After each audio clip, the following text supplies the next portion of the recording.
Bom, olá pessoal, então bem-vindos aqui a mais uma gravação do nosso podcast aqui, no nosso bate-papo. A gente está aqui hoje com o pessoal da Zumi, aqui na nossa sede da Francisqueto Advocacia Tributária. E o assunto principal hoje, eu diria que é um assunto aí bem comum, né, no dia a dia, tanto dos escritórios de advocacia quanto das contabilidades. Claro que a gente vai falar de outros temas também, mas a gente vai hoje tentar tratar um pouco mais sobre pontos de fraude fiscal, risco de autuação. Então, estou aqui, Cardoso, bem-vindo aí mais uma vez ao escritório e obrigado por aceitar mais uma vez esse convite aí para a gente conversar. Fala, meu amigo Henrique, satisfação sempre estar aqui contigo, discutindo temas aí do nosso dia a dia, que às vezes nos atrapalham mais do que ajudam, né? Então, eu acho que vale a pena essa conversa. Obrigado aí ao Timaço da Zumi, sempre fazendo um papel diferenciado aí no nosso podcast. Verdade. E, bom, vou começar pelo tópico que eu acho que conecta a nossa primeira conversa, né? Porque quando a gente conversou a primeira vez aqui, a gente estava naquele momento onde havia um receio generalizado, né? Com a possível tributação do Pix, ou seria da tributação da operação feita no Pix, ou a tributação do próprio Pix. Então, havia um debate público bem extenso quanto a isso. Mas hoje, e isso era a nível federal, mas hoje a gente sabe que o Estado de Santa Catarina já começou a se movimentar sobre isso, né? Então, eu queria que você falasse um pouquinho mais sobre isso, Cardoso, você está vivendo na prática aí. Todo o movimento de deixar a moeda eletrônica, e o Pix é uma maneira fantástica de deixar a moeda eletrônica, se eu não me engano só tem no Brasil, é uma forma de facilitar a fiscalização. A partir do momento que tu não circula o dinheiro no bolso do contribuinte e ele passa pelo sistema bancário, tem como não monitorar.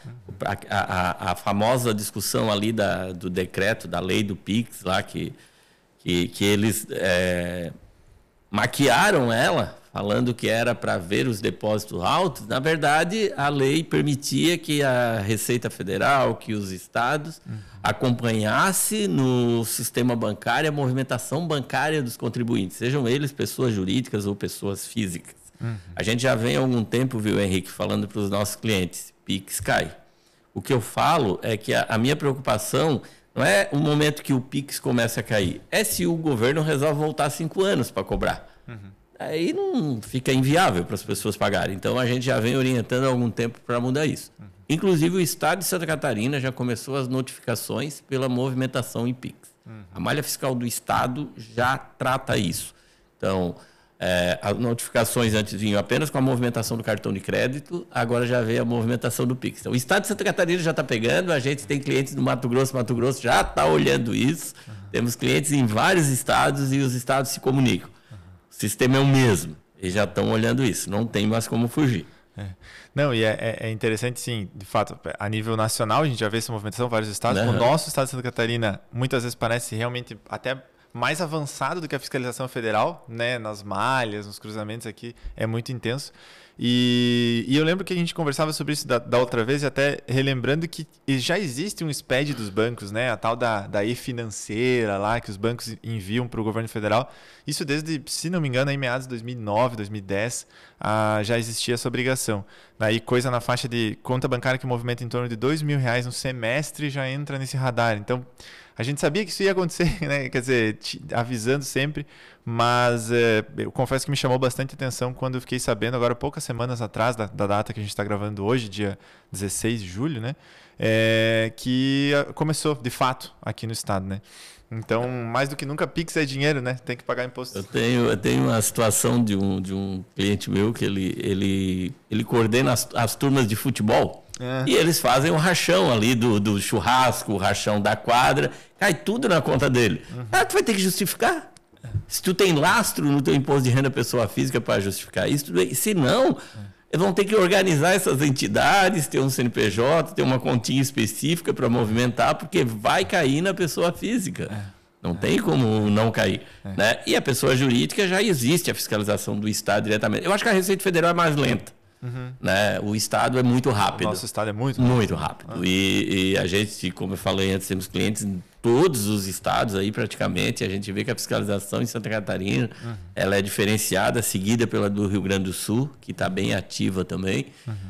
E então a movimentação bancária não tem como escapar. E o Pix, meu amigo, melhor forma de fiscalização. Tá no radar, né?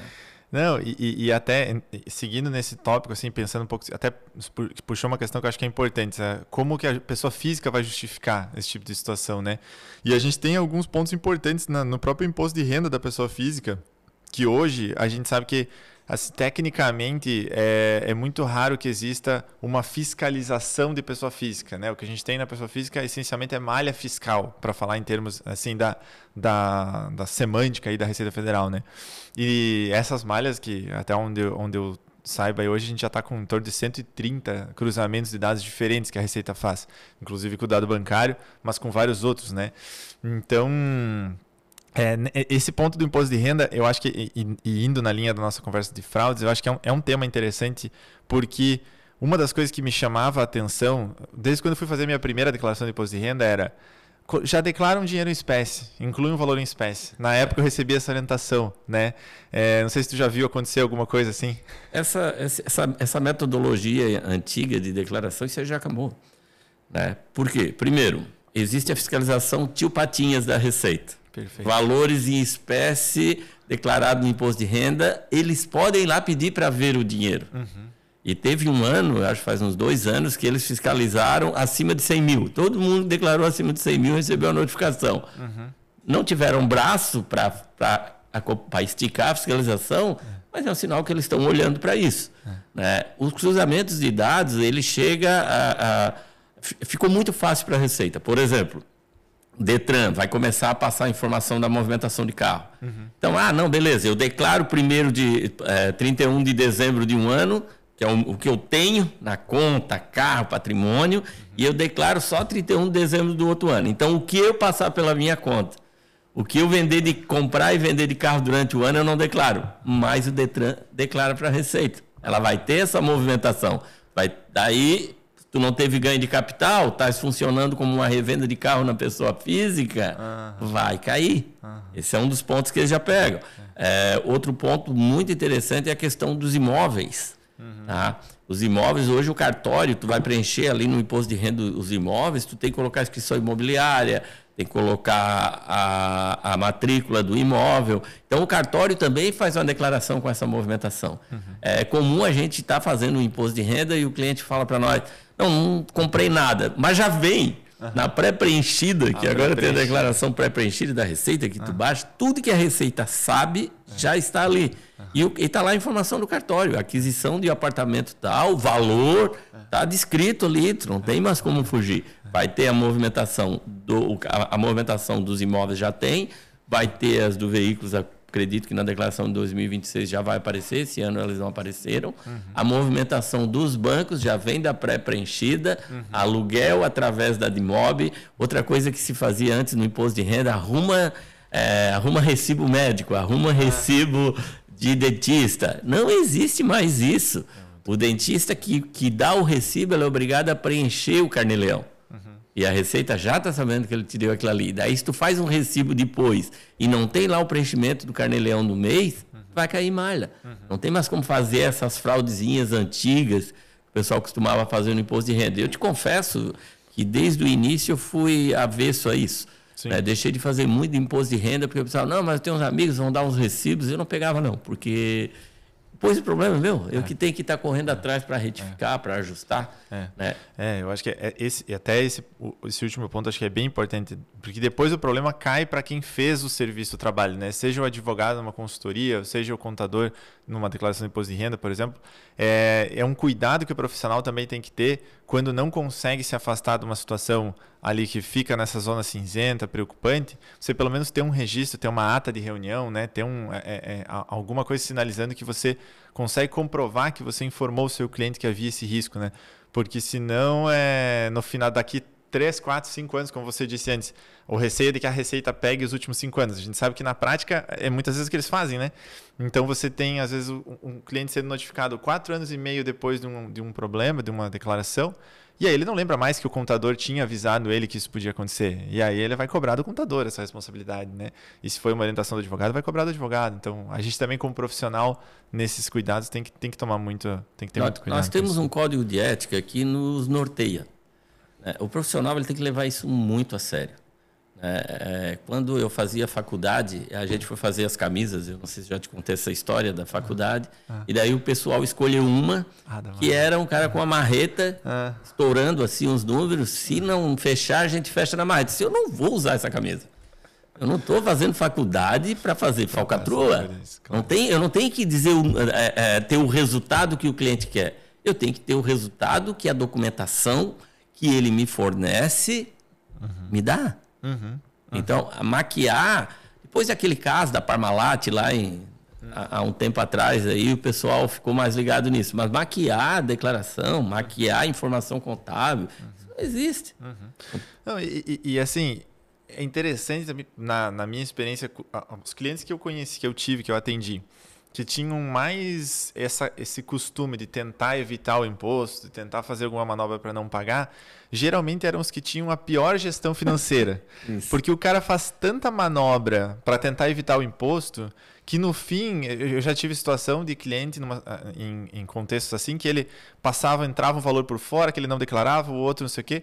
Depois de 3, 4 anos, ele descobriu que a caixa que atendia ele numa das lojas que ele tinha roubava R$50 todo dia.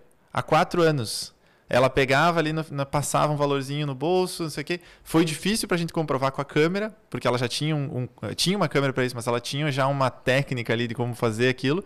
E como ele tinha mais de um caixa, né, para poder tentar evitar o imposto em algum nível, ele não percebeu isso, acabou notando por uma denúncia. Então, às vezes eu fico me perguntando até que ponto o cara acha que ele está economizando, né?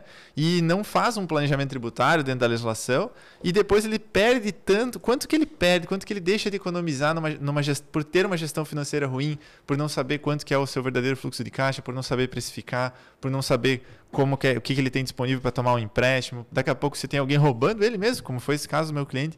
Então, às vezes o cara ele tenta algo mais, né, aí do lado negro da força aí para tentar economizar, e no fundo ele está gastando mais e nem sabe. Eu penso que, primeiro, os profissionais, como eu falei anteriormente, ele tem que se ajustar. Tem que entender que está ali para fazer um trabalho sério. Para te ter uma ideia, nos meus orçamentos, quando a gente manda um orçamento para o cliente, uma proposta, a gente destaca em mais de um lugar que emitimos apenas documentos oficiais da empresa. Então não adianta pedir, o meu preciso do faturamento maior. Não, da base não vai ter. Preciso que os meus índices estejam bons. Não estão. Como é que a gente faz? Melhora a tua gestão. Isso. E daí o cara faz o seguinte, não melhora a gestão, acha que o vilão é só o tributo e começa a abrir empresa do Simples para não mudar de tributação. Um planejamento tributário de verdade, ele melhora em tudo. Imagina tu gerir 5 empresas que estão todas sonegando, todas escondendo e todas com as mesmas pessoas. Primeiro, tu já não consegue mais fazer isso do físico. O físico está pegando. Pois eu acho que tu pode entrar nesse assunto. Sim. Mas não tem mais essa fuga. Isso aí não tem mais. Então, quando ele acha que está conseguindo dar esse drible, ele está inchando a máquina dele de gestão, ele não consegue acompanhar as fraudes internas, ele não consegue gerir o dinheiro dele, ele não sabe o que está acontecendo com o dinheiro. Esse cara que tem várias empresas, ele está sempre correndo atrás de prejuízo. Grande verdade. Não, vira uma bola de neve, né? E esse ponto, acho que do Simples Nacional realmente é importante a gente destacar. Eu lembro que quando eu me mudei aqui para Palhoça, comecei a atuar aqui em Palhoça em 2016, uma das primeiras coisas que eu pensei em fazer era, preciso participar da Comissão de Direito Tributário da OAB aqui em Palhoça, conhecer o pessoal da área, e eu estou do lado de Florianópolis, então eu quero participar da Comissão de Direito Tributário da OAB Estadual, né? E nessa atuação lá na comissão, na OAB Estadual, teve um momento que a gente recebeu o representante de Santa Catarina do Comitê Gestor do Simples Nacional, para falar sobre questões do Simples, enfim, ali com o grupo mais a nível estadual. E ele falou sobre muita coisa, mas não falou sobre essa questão das várias empresas do Simples, né? No final, abriram para perguntas, eu trouxe essa ideia. Ele falou, ouvi falar aí uma situação, né? Não sei se é comum ou não, enfim, mas às vezes que o cara, um empresário, ele acaba abrindo um segundo CNPJ, um terceiro CNPJ, para dividir o faturamento, porque está estourando o Simples e tal. Eu nem precisei terminar a pergunta, ele já começou a me responder ali mesmo. Na época, isso foi 2016, então, né? Na época, ele relatou que já existia um CPF aqui em Santa Catarina que tinha 23 CNPJs vinculados a ele e que isso já estava monitorado, né? E aí, então, depois a gente até ouviu falar algumas vezes de algumas operações, eu lembro de ouvir falar de alguma, pelo menos uma no Oeste de Santa Catarina, 1 ou 2 anos atrás, mas ainda é algo que a gente sabe que está vindo cada vez mais, mas que o pessoal ainda tenta fazer. O que me chamou muita atenção na época para entender, bom, mas como é que eles fazem essa análise? Depois, em um evento da nossa A7, da nossa Associação de Estudos Tributários, ali naquela mesma época, 17, 18, a gente teve uma palestra de um auditor fiscal da Receita Federal que falou sobre a procuração pública. E aí é uma coisa que é engraçada, né? Porque a procuração pública, ela é pública. Já começa por aí, né? Então, ela é um documento público, qualquer pessoa tem acesso. E o cartório, seja via de MOB, como você já comentou antes, ou outras obrigações acessórias, ele envia essa informação para a Receita Federal. Então, a nível federal, a nível Comitê Gestor do Simples Nacional, já existe esse parâmetro de cruzamento de informação para perceber, olha, eu tenho esses 7 ou 8 CNPJs aqui, cujo sócio administrador, coincidentemente, todos deram procuração pública para esse CPF. A atividade é a mesma, inclusive. A atividade é a mesma, o KNAI... Então, assim, por que esse CPF recebe... E por que tem que ser pública? Porque é aquela procuração para a administração do negócio, né? Então, a pessoa centraliza o poder de decisão, ela precisa disso para poder assinar, porque senão é um rolo ficar lidando com esse pessoal todo. E aí, então assim... É impressionante o quão exposto isso está, né? Isso é fácil para a Receita Federal pegar, isso é fácil. Então, é um planejamento tributário que, na verdade, não é planejamento tributário, né? O planejamento tributário, para mim, é relevante, é essencial para o crescimento de uma empresa. Só que a gente se depara com os milagres tributários, né? Como escritório de contabilidade, pelo porte que é o nosso escritório, nós somos assediados diariamente eu não chamaria nem de tributaristas, porque muitos nem são advogados, são vendedor da empresa, oferecendo os famosos milagres tributários. Temos vários casos. A gente tem um caso que eu e o Henrique participamos, que foi muito interessante.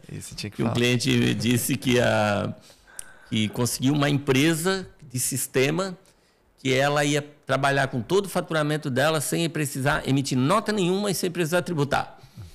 Daí, se eu aceitaria uma conversa com eles, claro, vamos fazer. Daí eu convidei o Henrique. Acho que eu te falei, tá a fim de se divertir hoje. Foi exatamente isso na época. E nós fomos para essa conversa e o cara tinha o quê? Ele tinha um sistema com várias contas, onde ele escondia o dinheiro de uma conta para outra. A empresa pegava o seu boleto oficial que ela recebeu com nota fiscal, por exemplo, ia pagar lá nessa conta escondida. Né? Não ia ter movimentação de caixa, não ia justificar esses pagamentos, ia estourar a contabilidade, tudo isso. E o cara ficou insistindo que aquilo era legal, mostrou várias informações do próprio Banco Central. Eu me irritei com ele. Cara, você sabe que vão ser todos presos. Vocês estão falando em fraude. Isso aí é banditismo. Isso aí não é planejamento tributário. Acabei com a reunião, não perdi o cliente. Né? Isso é importante. Mas esse pessoal não me procurou mais.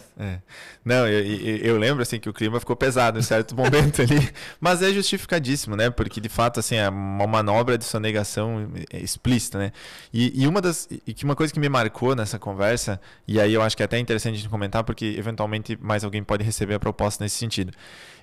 Existe essa tal normativa do Banco Central, que a gente não conseguiu descobrir exatamente o número, enfim, mas que eles criavam como se fosse uma fintech, uma intermediadora de pagamentos, uma instituição financeira, que ela receberia todas as entradas financeiras em nome da empresa, nosso cliente na época, naquele momento que estava analisando essa proposta. Todos os pagamentos que ele recebesse cairiam através dessa instituição financeira e todos os pagamentos ele faria através dela. Por ela ter um determinado porte e estar dentro de uma determinada normativa do Banco Central, ela não precisaria informar para a Receita quais CNPJs estavam movimentando dinheiro através dela. E aí por isso que eles diziam que a malha nunca pegaria, porque tecnicamente tudo ficaria vinculado ao CNPJ da intermediadora.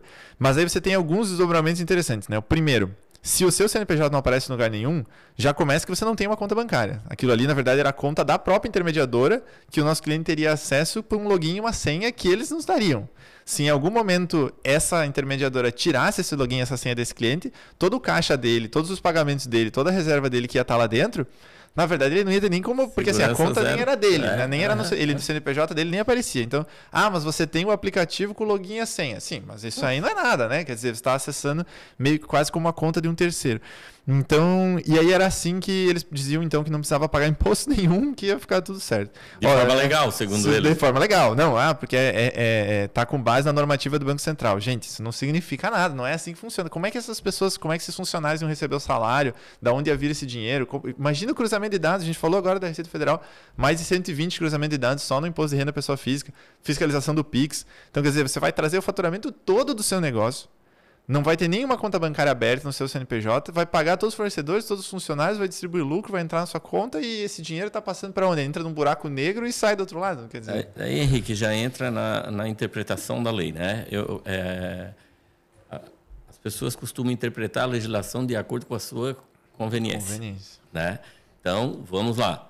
Nós temos a normativa do Banco Central. Ela dá uma segurança para tu não precisar justificar ali, mas não quer dizer que eles não estão olhando a tua movimentação. Sim. Que tu não precisa emitir nota, que tu não tenha que tributar. Sim. Primeiro ponto. Aí tu entra num fato até mais avançado disso, que é aquela questão do INSS terceiros. Pô, a norma lá, se eu não me engano, eu acho que tu tem isso de cabeça, ela fala que contribuição individual, né? Contribuição do salário de contribuição. Salário de contribuição não pode passar de 20 salário mínimo. Basicamente. Não precisa pagar o terceiro. Mas é individual. É por pessoa. Eles pegam o montante da folha. Ó, tem mais de 20. A minha tem. A minha folha tem. Sim. Sim. Eu não vou pagar terceiros e tal. Sim, né? Então, seria muito fácil fazer. E daí eles interpretam e vendem isso. Sim.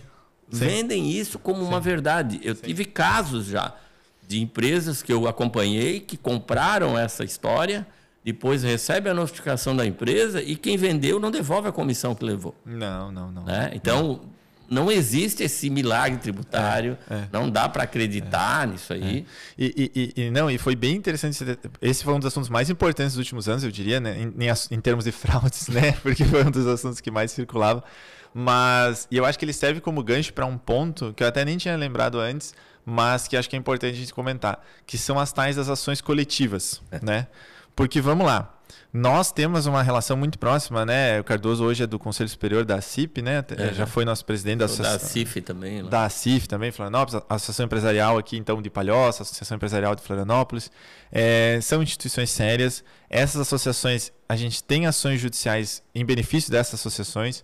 Então, existem ações coletivas na matéria tributária? Existem. Existe uma normativa sobre isso, existe legislação, existe precedentes, existe repercussão geral no STF sobre a matéria. Então, isso existe. Agora, o que a gente vê no mercado, no dia a dia? Você vê associações, por exemplo, esses dias apareceu um cliente nosso. Uma associação lá de Piracicaba ganhou uma ação coletiva. Na época, ganhou uma adesão favorável nessa tese, vamos dizer, do limite dos 20 salários mínimos na folha. Dado por um juiz lá do interior do... Lá, isso.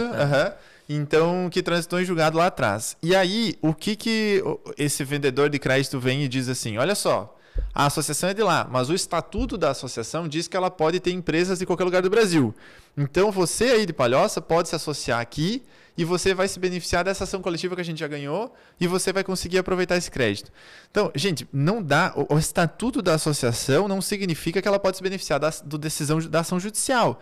O estatuto da associação é uma regra interna para regular essa relação entre os associados e quem faz parte. Se você de Palhoça quer entrar na Associação Empresarial de Piracicaba, fique à vontade. Mas a decisão judicial obtida por eles, ela tem limites de jurisdição do juiz local. Então, o juiz é lá do interior, a decisão não vai alcançar a empresa daqui. E tem o limite da autoridade coatora, porque muitas vezes essas ações coletivas são mandados de segurança. Então, a autoridade que você coloca no polo passivo do mandado de segurança, tecnicamente falando jurídico um pouco aqui, né? Mas você entra contra, por exemplo, o delegado da Receita Federal de Florianópolis ou o delegado da Receita Federal de São Paulo. É o limite de competência dessa autoridade coatora e o limite da jurisdição que proferiu a decisão que vão limitar o alcance dessa ação. Então não adianta você pegar a ação lá do interior, lá do Nordeste, ou seja, de onde for, e tentar beneficiar a sua empresa daqui. Vai dar certo num primeiro momento, a curtíssimo prazo? É possível que sim. A gente sabe que muitas vezes esse pessoal faz manobras dentro do SPED para tentar esconder essa realidade. Mas são 5 anos que a Receita tem para fiscalizar. E isso vem com multa de 150% e juros da correção, sem falar no crime tributário.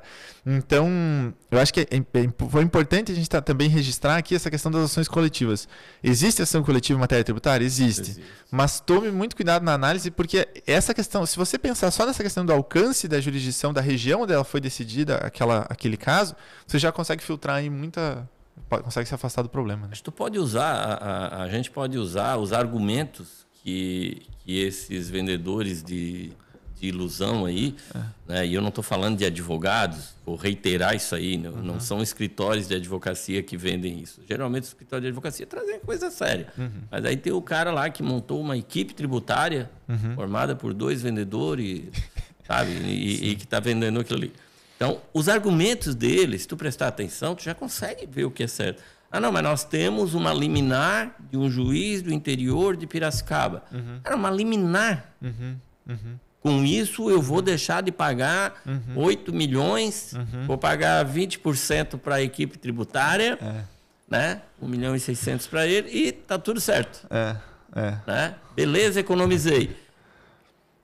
E a liminar?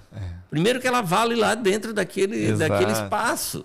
Né? Segundo que ela não dá segurança jurídica. Com segurança jurídica a gente já tem problema. É difícil, né? Com decisão do STF a gente já tem problema. Imagina com decisão liminar. É verdade. É verdade. E assim... E no meio desse rolo todo, eu lembro, meu primeiro escritório foi em Itajaí, né? Eu me formei em 2012, comecei a escritório em Itajaí ali finalzinho de 2013, começo de 2014. Advoguei lá até meados ali de 2016. Ali em 2014 já apareceu o primeiro vendedor de crédito. Na época, eu nem tinha começado ainda a pós-graduação de direito tributário que eu fiz depois do IBET. Mas eu queria atuar na área tributária, enfim. Em algum contexto surgiu esse contato. Era um escritório de Belo Horizonte na época, que entrou em contato com a gente. Então você imagina, um escritório de Belo Horizonte entrando em contato com a gente, escritóriozinho pequeno lá de Itajaí, recém-aberto, tinha nem um ano de escritório.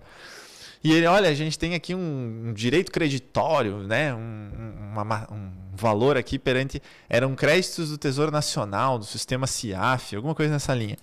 E que nós podemos vender para o seu cliente, através do seu trabalho, da assessoria. O seu cliente vai pagar 30% a menos de imposto e você vai ganhar 20% de comissão sobre o valor que ele pagar. Então, o cliente ia pagar 100 de imposto, gastando 70, a gente ia ganhar 14 de comissão e eles iam ficar com o restante, né? Escritório de BH, pesquisei sobre o escritório, pedi para um amigo meu de BH ir lá ver se o escritório existia. Não, tá lá, a porta tá lá, existe, né? Tá lá nesse prédio e tal. E, cara, eu lembro que eu fiquei sem dormir, assim, uns 4 ou 5 dias pensando nesse assunto, a conversa ia, voltava, eu conversava com alguns colegas na época, E eles mandam, às vezes, uma documentação, um monte de PDF, meio confuso, tu lê aquilo, eu não era especialista na área, então eu lia, ficava na dúvida, não parece fazer sentido, mas será que sou eu que sou amador, né? Os caras são, escritório grande lá de BH. Enfim, na época eu lembro que em determinado momento eu cheguei em 2 filtros que tinha. Na lei, se não me engano, na lei 9.430, a nível federal, né? E na instrução normativa da Receita da época, que hoje também existe na nova instrução normativa. Você não pode compensar tributo com crédito que seja de terceiro e você não pode compensar tributo com crédito que não seja tributário. Então ali eu tinha as 2 situações. O crédito era de um terceiro, que ia vender pra gente, e o crédito não era tributário, era supostamente perante o Tesouro Nacional. Então eu tinha 2 travas na lei e na instrução normativa. E aí eu não conseguia sair daquilo. Veio um advogado de BH conversar com a gente. E assim, não era um valor alto que tinha de crédito. Tinha um cliente que queria comprar mais, queria comprar 300 mil, se não me engano. Mas acho que eles deviam estar visitando mais gente em Itajaí, né? E, enfim, eu sei que a gente não entrou nessa, o negócio não está fazendo sentido. Na dúvida, deixa quieto. Vamos esperar, vamos ver o que acontece. 6 meses depois, isso foi final de 2014, eu acho, já mesmo. Tá almoçando lá em Itajaí, todo mundo preso em BH. Né? Então, assim, ali para mim já foi uma experiência assim, muito importante, né? Porque eu já me estressei o suficiente com essa matéria na época, com essa questão de crédito, com deságio, enfim. E para entender que não haveria milagre, e ali o pessoal já foi preso, então você já fica pensando, poxa, e se eu tivesse, né, acreditado, se eu tivesse vendido isso para um cliente meu? Podia ter começado a carreira já... Preso. Podia ter, né, já terminava ali. Então, assim, não existe milagre, né? Não existe almoço grátis, né? Não, eu tive uma situação muito engraçada. Eu tenho um cliente que ele estava sempre buscando sempre buscando soluções milagrosas para resolver o problema financeiro. Porque ele não tinha problema financeiro, ele tinha problema de gestão. E ele comprou uns créditos de ICMS. Comprei uns créditos de ICMS, vou poder usar, tá aqui a documentação. Mas vai usar no quê? Tu é um prestador de serviço? Eu vivi essa situação. Nossa! Mas ele disse que eu posso compensar. Tu vai compensar o quê? O ICMS no ISS? Nossa. Uma empresa do Simples, que ele estava no sublimite ali. Tu vai fazer o quê com isso? Nossa! Tu vai fazer o quê com isso? Comprar crédito ICMS. Para pelo menos consultar se o contador antes de entrar num rolo desse, né, cara? É que o cara que é acostumado a fazer essas falcatruas, o cara que vive do errado, ele acaba caindo nessas pegadinhas. Sim. E eu tive algumas experiências com estelionatário, assim, principalmente nessa época de Itajaí. A gente, até de cliente que chegava no escritório, um papo, uma coisa meio estranha. Teve situação da gente cobrar até a mensalidade de assessoria adiantada. Ao longo do primeiro mês já descobri que o cara é estelionatário, depois o cara sumia. Enfim. No final a gente até brincava na época, porque os estelionatários que pagavam lá pagavam adiantado. Então o estelionatário vinha no escritório de advogado e ainda deixava dinheiro, né? Mas enfim. Uma coisa que eu aprendi, eu acho, lidando com esse pessoal também, por que também eu sinto que parece que as mesmas pessoas caem sempre. Ele te ganha na tua própria ganância. Isso. Ele te ganha na tua própria ganância. Ele faz o teu olho brilhar, como foi essa situação aí de Minas Gerais. Porque ele dizia, olha, teu cliente vai comprar 300 mil de crédito, você vai ganhar 60 mil. O cliente ia pagar semana que vem, eu ia ganhar na outra semana. Eu tinha acabado de abrir o escritório. Tava com dívida, pagando móvel, sabe? Não tinha cliente para atender. A gente ficava à tarde dentro do escritório pensando como é que a gente ia conseguir cliente, né? Vamos distribuir material, vamos visitar alguém. Então, imagina você ganhar 60 mil uma vez só para um escritório que está recém começando. Era uma coisa que... Então, ele tenta te ganhar isso, ele tenta cegar a tua racionalidade com esse brilho. Então, o estelionatário, ele te vence porque você é ganancioso. É você que quer comprar o bilhete premiado da loteria. É a sua ganância que te cega. Henrique, o crime é organizado.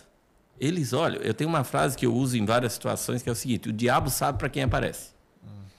Né? O diabo só aparece para quem tem medo. Geralmente, quais são as empresas que são assediadas por esses milagres tributários? As empresas desorganizadas, as empresas que não pagam tributo, a empresa que já estão acostumadas a ter 2, 3 empresas do Simples para sonegar. São esses caras que estão assediados. Então, eles já estão no rolo. Sim. Fica fácil, eles caem na própria ganância, eles caem na própria ignorância deles como gestores de empresa. Na Alemanha, se tu vai abrir uma empresa, tu tem que, no mínimo, fazer 6 meses da escola de comércio, de gestão, e tu tem que ser aprovado. Senão, tu não tem direito a abrir uma empresa. No Brasil, isso aí fecharia muitas empresas. Porque o cara já abre uma empresa muitas vezes por ganância. Meu patrão está ganhando dinheiro, vou abrir a minha. Sim, parece muito fácil, né? Muito fácil. Né? Daí começam os riscos, não começa a pagar imposto. Daí vem os espertinhos. Não, mas eu tenho milagre aqui para ti, fica tranquilo. Você que é o esperto. Então ele cai na própria ganância, e ele disse pro criminoso lá que ele estava suscetível a ser assediado por ele. Não, perfeito. Um outro filtro que eu criei para mim quando aparecem essas situações, e elas ainda aparecem, né? Sempre tem um vendedor de crédito aí em algum lugar.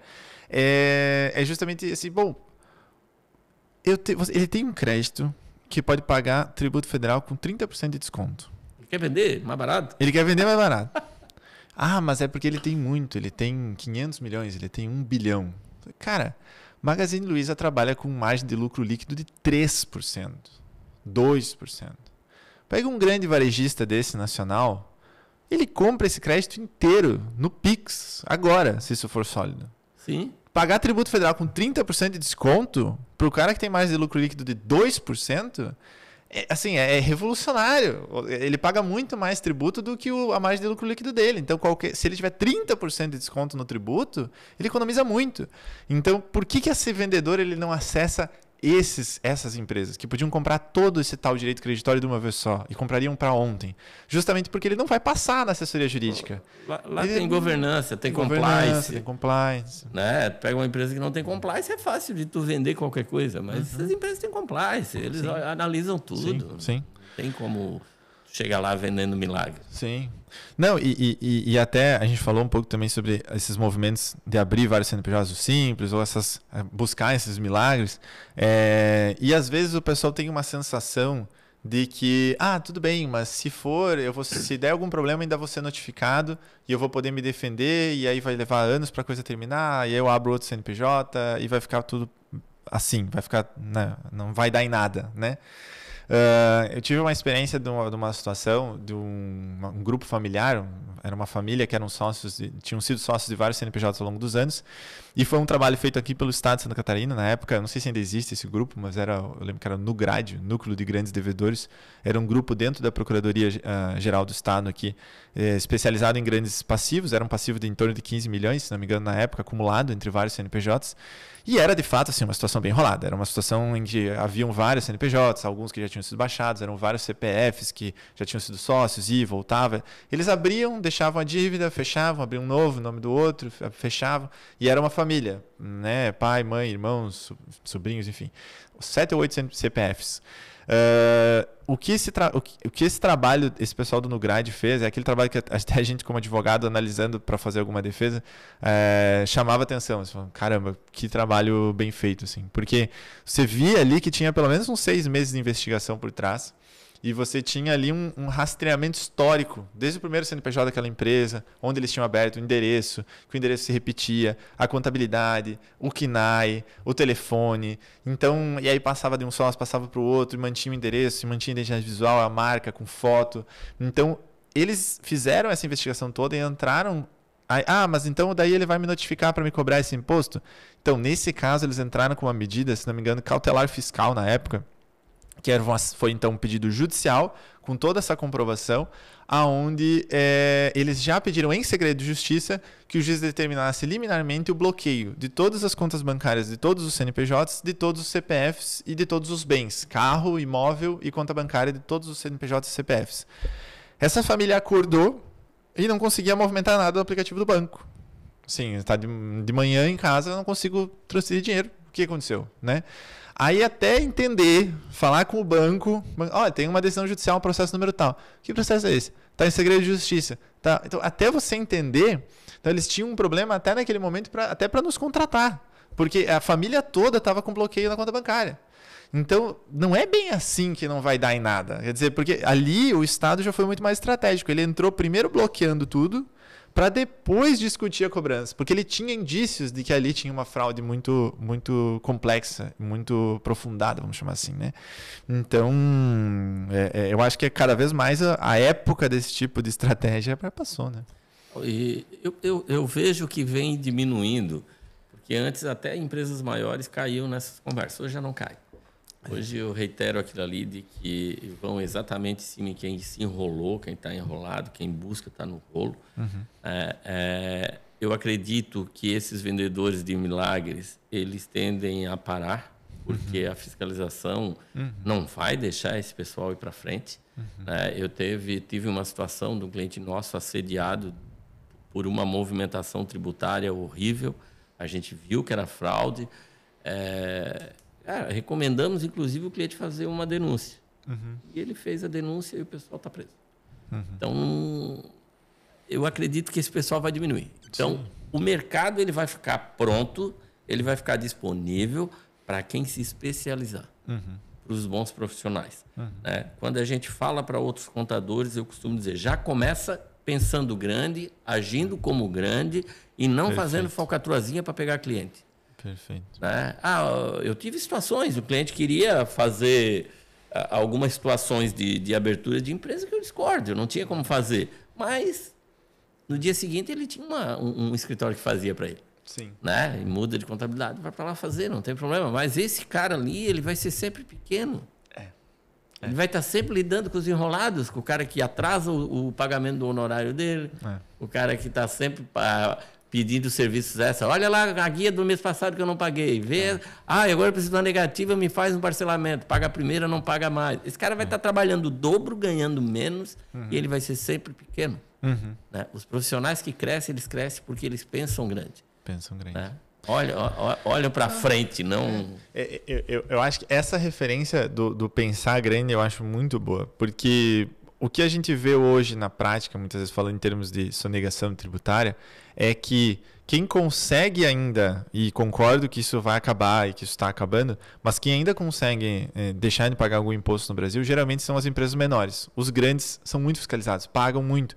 Se a gente falar de empresa com faturamento acima de 300 milhões ao ano, por exemplo, que já entra dentro dos filtros de grande pagador, enfim, da grande contribuinte, dentro da Receita Federal, o cara já tem uma fiscalização própria, às vezes tem um auditor fiscal exclusivo para ele, né? Transmite o SPED no dia seguinte, você viu? Percebeu a diferença aqui no registro do CECEM, né? Então, assim, porque ele tem uma operação muito grande, ok? Mas os grandes, eles pagam tributo. E o pequeno que ainda tenta se esquivar. Então, mas aí vem, eu acho muito boa essa questão do pensar grande. Você é pequeno, você começa seu negócio, mas já começa jogando como os grandes jogam. Isso. Os grandes pagam seus impostos. Isso. Então, você não construa, não cresça com base em sonegação para depois dar um jeito de pagar o imposto na hora que você não conseguir mais sonegar. Cresça com base em planejamento. Em planejamento. Já cresce pagando e já cresce trabalhando com o seu preço correto. Preço que justifica a mercadoria, o serviço prestado, que paga a sua folha, paga a folha registrada, né, adequada, e que paga seus impostos. E se você não conseguir trabalhar esse preço para pagar tudo que tem que ser pago, talvez você não deva abrir a sua empresa. Assim, eu acho que isso também tem que ser dito, assim, sabe? É uma bola de neve, vai para a pessoa física, daí a empresa não tem renda, não tem uma distribuição de lucro no final do ano, o empresário quer trocar o carro dele, e daí começa lá a criar documentos para isso, quer financiar um imóvel, não financia, vira uma bola de neve. Então, faz planejamento. Paga menos imposto por elisão. Isso. Mas não pague menos imposto por evasão. Sim. Exato. A elisão é um meio legal de tu pagar menos imposto. Exato. É tu fazer planejamento. Exato. Né? Tu pega uma empresa que tem uma atividade de serviço e atividade de comércio, que uma tem benefício se não tiver aquela atividade da outra. Abre duas, bota as duas no lucro presumido ou no lucro real e aproveita o direito que tu tem ali. Sim. Não, quantas vezes a gente não vai analisar... Porque o Simples Nacional, ele é simples para pagar, né? Ele não é... Para calcular não é mais. Para calcular já não é mais.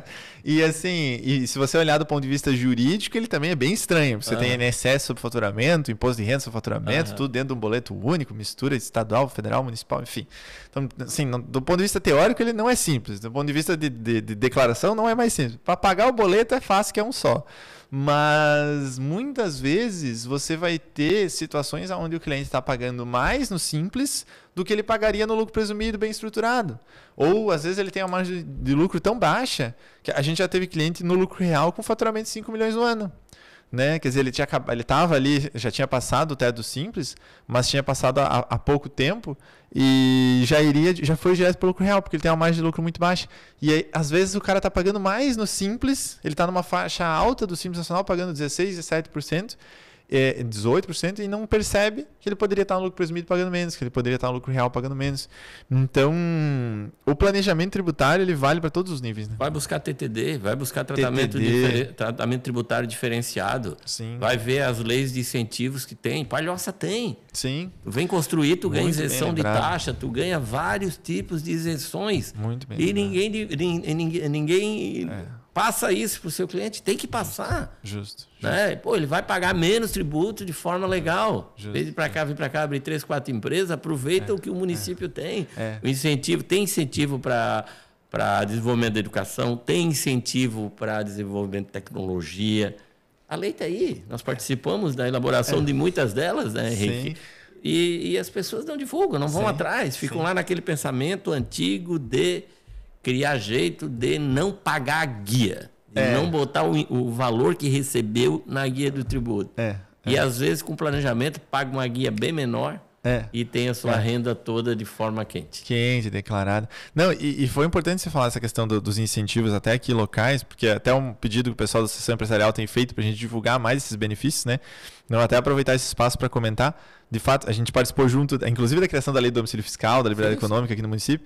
E hoje eu também participo do Conselho de Incentivos Fiscais do CONCIFIS, que é da nossa lei do PRODEP. E em termos simples, é isso que você disse. Sim, quem vier para Palhoça investir mais de R$1 milhão ou vai gerar mais de 20 empregos, ele pode ter grandes descontos no ISS, inclusive. ISS, IPTU, ITBI, taxas de obra, construção. Taxa de obra, construção. Então, o que a gente vê hoje no Conselho lá, que inclusive eu tenho reunião hoje à tarde, a gente tem reuniões semanais, geralmente são empreendimentos da área da construção civil, que o pessoal aproveita mais, conhece mais a lei do PRODEP, mas o prestador de serviço que contrata muita gente, ele pode se beneficiar muito do PRODEP, porque com uma folha grande, ele gerando um número relevante de empregos, mais de 20 empregos, enfim, ele já consegue bons descontos no ISS, e esse desconto ele pode chegar a colocar o ISS na alíquota mínima de 2%. Uhum. Então você tem um desconto ali, às vezes, de 60% do imposto, simplesmente por ter preenchido ali determinados formulários e ter feito aquele alinhamento antes de investir o dinheiro, antes de fazer as contratações, né?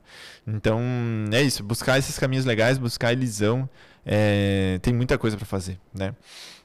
E, assim, bom, um assunto que eu tinha anotado para a gente falar aqui também, que eu acho que não dá para fazer uma conversa sobre fraudes fiscais sem falar dele, que foi a tal da operação saldo negativo, né? Essa eu acho que é só até para a gente trazer a título de exemplo para o pessoal também, porque como a gente falou antes, isso são coisas que ainda acontecem, situações semelhantes ainda são oferecidas, né? O que acontecia nesse caso específico? Essa foi uma operação, para quem talvez não lembre, enfim, mas ela foi deflagrada no dia 5 de novembro de 2019, né, onde foram presos, então, os envolvidos, tanto aqui na capital. Teve gente, inclusive, dentro da própria Receita Federal na época, advogado, contador, consultor, maioria consultor, mas enfim.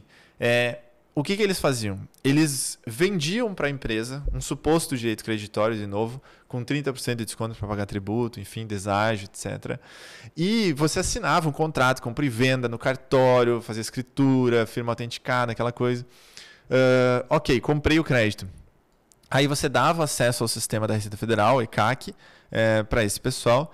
E quando ele entrava no sistema ECAC da empresa, ele fazia uma única coisa. Ele retificava a ECF, o SPED da ECF, e gerava um saldo negativo ali. Daí que veio o nome que a Polícia Federal deu para a operação, saldo negativo.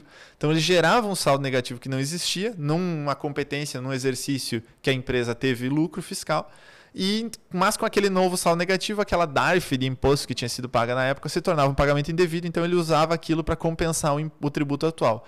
O empresário achava que estava usando o crédito lá da Fazenda Apertados, que ele tinha comprado, enfim, o direito creditório. Mas, na verdade, ele estava usando, entre aspas, um saldo negativo que tinha sido criado artificialmente dentro do SPED e iam se transmitindo essas declarações de compensação. E quem quiser jogar no Google aí, essa operação do saldo negativo, ela, se bem me lembro, foram 6 ou 7 bilhões de prejuízo. Isso passou no Jornal Nacional na época, né? E foi uma coisa muito comum aqui na nossa região. Então, eu acho que foi mais um alerta para todo mundo daqui que não dá para acreditar nesse tipo de milagre. E a operação saldo negativo, eles assediavam os contadores. Eu fui convidado para uma reunião que estava lá o ente fiscal, inclusive, que foi preso, o pessoal da empresa, tinha tributaristas, né, falsos tributaristas lá. E eles tinham um convencimento muito forte. Só que eles explicaram aquilo ali, eu me levantei e disse, gente, vocês vão ser tudo presos. Vocês estão manipulando a informação lá dentro do sistema? Não é isso. A gente está buscando saldos que as pessoas têm direito e não usam. Não, isso é diferente. É diferente. Eu não indiquei cliente nenhum. Eu fiquei fora. Eu perdi cliente porque queria aquilo e foi para outro que queria fazer. Né? Hoje está pagando a conta. Então, não vale a pena. A gente tem que estar ligado nisso, saber que isso aí não vai trazer um dinheiro e vai durar na mão. Né? Não vai, não. É ouro de tolo, né?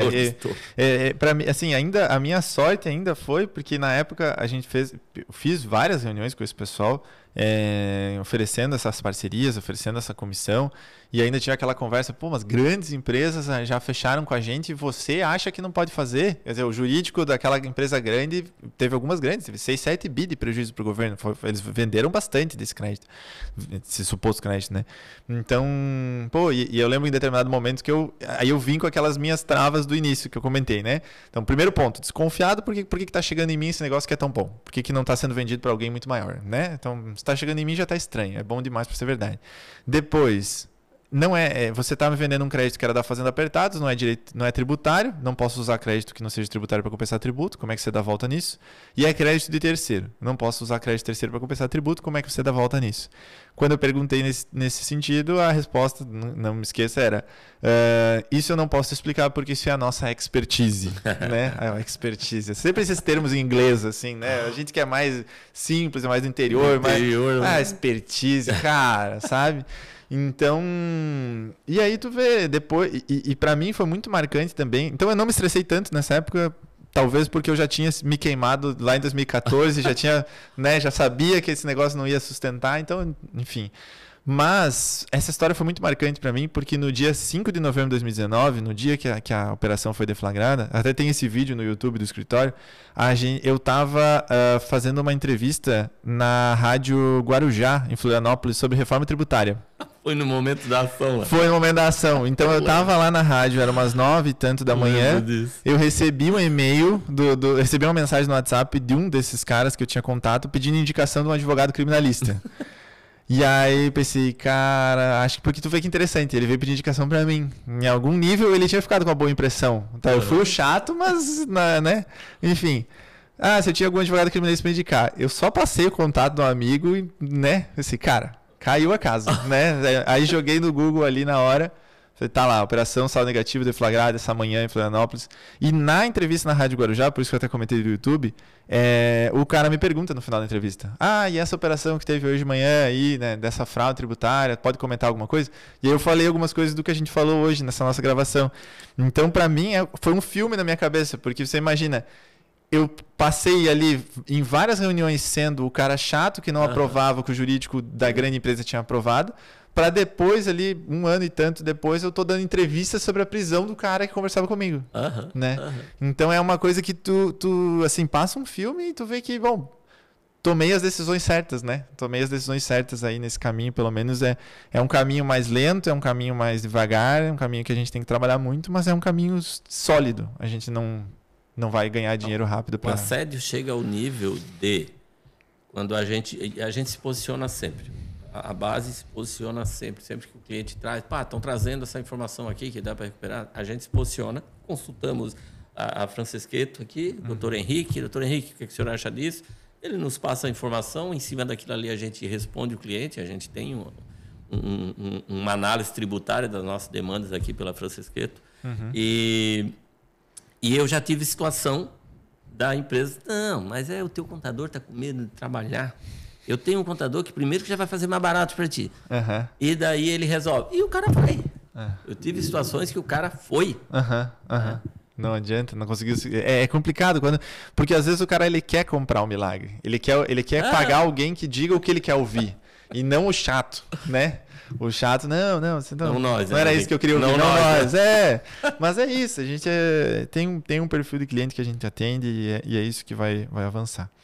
Bom, Cardoso, da minha pauta inicial aqui, eu acho que a gente passou tudo, tá? Vou até guardar aqui. Vou aproveitar também para deixar uma lembrança para ti aqui. Opa!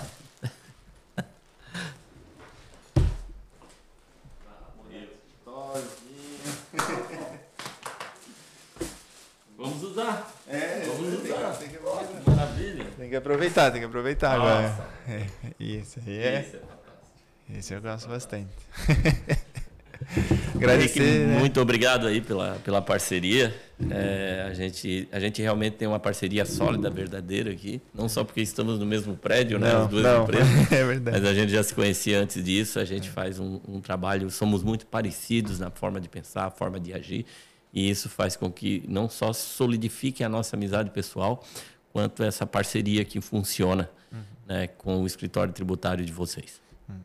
Não, maravilha. Cardoso, só agradecer mais uma vez. Eu sei que o tempo é a nossa maior riqueza hoje em dia e eu sei que o teu é bem escasso. Então, obrigado aí. E é isso. Acho que a nossa parceria já vem aí de quase mais de 5 anos, com certeza. E espero aí que continue por pelo menos mais uns 50 aí jogando baixo. Valeu, obrigado. Pessoal, obrigado também mais uma vez aí para quem acompanhou. E acompanhe aí, fiquem atentos aí às redes. A gente pretende produzir mais conteúdos como esse no futuro. Se tiver alguma ideia, alguma sugestão de assunto que queira que a gente traga para cá, fala pra gente também, comenta aí que a gente grava. E agradecer a todo o pessoal da Zoom que está aqui com a gente também, sempre fazendo esse trabalho tão dedicado com a gente aqui. Hoje a gente adaptou toda a estrutura aqui no escritório para conseguir gravar aqui. Sei que não é a rotina, então agradeço aí também o esforço. E é isso aí. Valeu, pessoal. Obrigado.